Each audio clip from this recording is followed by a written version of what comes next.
January 24th, 1943.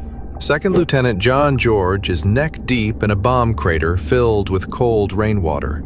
He isn't holding a standard-issue Army rifle. He's gripping a Winchester Model 70, a sporting rifle, a deer hunting gun.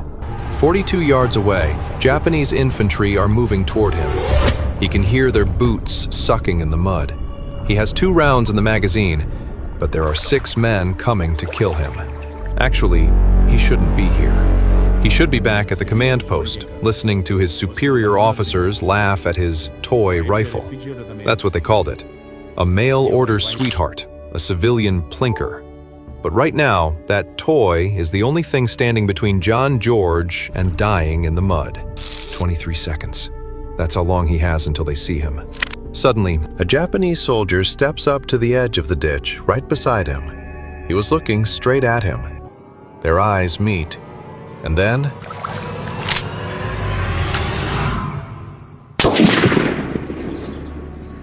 To understand why a 27-year-old officer was hunting men with a deer rifle, you have to look at the numbers. The M1 Garand is a beautiful weapon, semi-automatic, 8 rounds, reliable.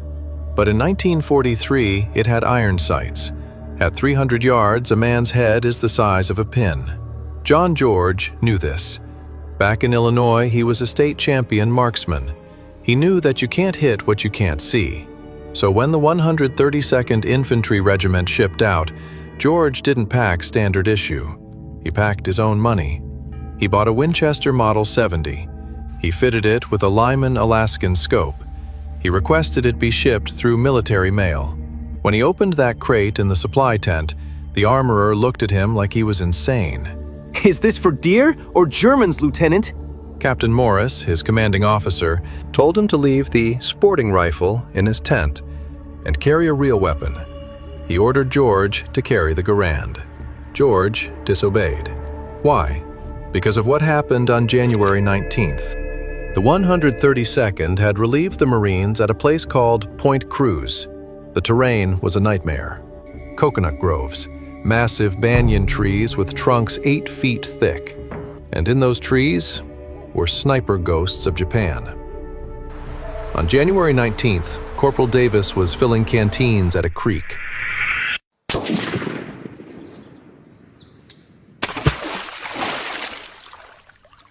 A single shot rang out, and Corporal Davis was no more. Before. On January 20th, 2 men from L Company died on patrol. On January 21st, 3 more, shot through the neck. The battalion was bleeding to death. 14 men in 72 hours. They fired thousands of rounds into the trees. They hit nothing. The Japanese snipers were invisible. They picking off Americans like deer. That night, the battalion commander summoned George. The laughing stopped. The mockery was gone. He looked at George, exhausted, desperate, and asked one question. Can that mail-order gun actually hit anything? George didn't blink. 6-inch groups at 600 yards, sir. The commander gave him until dawn. 9:17 a.m., January 22nd. George is alone. No spotter, no radio, just a canteen, 60 rounds of .30 hunting ammo, and the rifle they told him not to bring. He is sitting in the ruins of a Japanese bunker, watching a banyan tree 240 yards away. The jungle is loud. Birds, insects. But George isn't listening. He's looking. Through the Lyman scope, the world is magnified 2.5 times. It's not much, but it's enough. He scans left to right, top to bottom. Movement. Not a bird. A branch shifting against the wind, 87 feet up. George steadies his breathing. His heart rate drops. This is the difference between a soldier and a marksman. A soldier shoots at the area. A marksman shoots at the button on a shirt.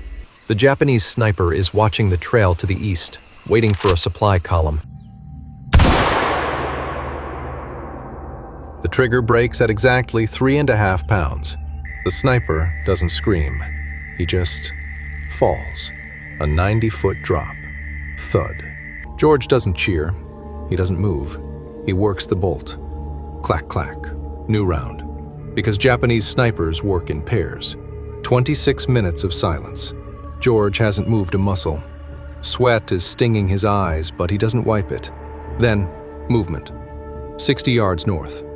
The second sniper is climbing down, trying to run. George tracks him, leads the target. The second man falls backward. 2 shots, 2 kills. But George doesn't stop there. He waits, takes the shot, and by noon he'd taken out 5 Japanese snipers. 5. The entire battalion hadn't killed 1 sniper in 3 days. Only 1 man with a toy rifle just cleared the sector. But here is where the story shifts. 3:57 p.m. George kills his 6th sniper. A hard shot, 290 yards out. But this time, there's a response. Mortars. They aren't shooting at random anymore. They've triangulated his muzzle flash. Fire!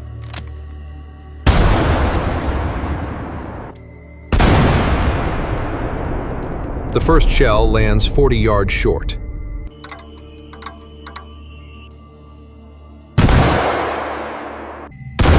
The second, 20 yards.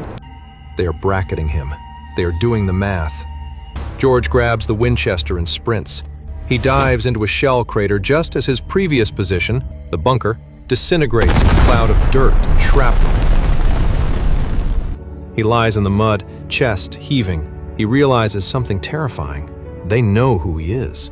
They know there is a hunter in the trees. And now, they are hunting him back. George walks back into the command post. He is covered in sweat and cordite dust. Captain Morris is waiting. George reports the kill. Captain Morris looks at the Winchester, then at George. How many left? 6, sir! Yesterday, Morris had laughed at the mail-order rifle. He had called it a toy. Today, he doesn't laugh. He stares at the bolt handle of the Winchester. He stares at George's hands. The mockery is gone. In its place is something else. Respect. Or maybe fear. Be back in position at dawn, Morris says. January 23rd began with rain. Heavy, tropical rain that turned the jungle floor into mud and made the trees invisible beyond 100 yards. George sits in the captured Japanese bunker. He hugs the Winchester to his chest, protecting the scope with his body. Water kills optics. If moisture gets inside the lens, the hunt is over. He waits. 8:15 a.m. The rain stops. George lifts the rifle. He wipes the lens. He settles the stock against his shoulder. He begins the grid search. Today with new location. He spots sniper number 7. A mistake in camouflage. A patch of uniform that doesn't match the leaves. George fires. 7 down. 15:41 p.m. Sniper number 8. This one is positioned high, 94 feet up a banyan tree. It's a perfect spot at noon, but the sun moves. At 16:23 p.m., George fires. And number 8 down. As the afternoon light shifts, the sniper's silhouette is cast against the bright sky. He is a black cutout against the blue. George puts the crosshairs on the silhouette. 9th down, 1700 hours. He reports to Morris. The numbers are clinical. 12 rounds fired, 9 kills, 3 misses. Morris nods. Go again tomorrow. That night, George sits in his tent. He strips the Winchester down to its springs and pins. He cleans the mud from the trigger group. He oils the bolt. And he does the math. Intelligence confirmed 11 snipers operating in the Point Cruz sector. George has killed 9. 2 remain. The 2 men left out there? They aren't lucky. They are the best. They have watched their friends die. They know George's tactics. They know his rhythm. Next day, January 24th. George is sweating against the rocks. Through the Lyman scope, he spots target number 10, a Japanese soldier, sitting in a palm tree 190 yards out. But something's wrong. The target is low, only 40 feet off the ground. Too easy. Most snipers climb for the stars to get the best angle. This guy is sitting on a platter. George starts to squeeze the trigger. Then he stops. It's bait. He's killed 9 men in 3 days. The enemy isn't stupid. They wouldn't leave a man that exposed unless they wanted George to shoot him. George lowers the rifle. He ignores the easy kill.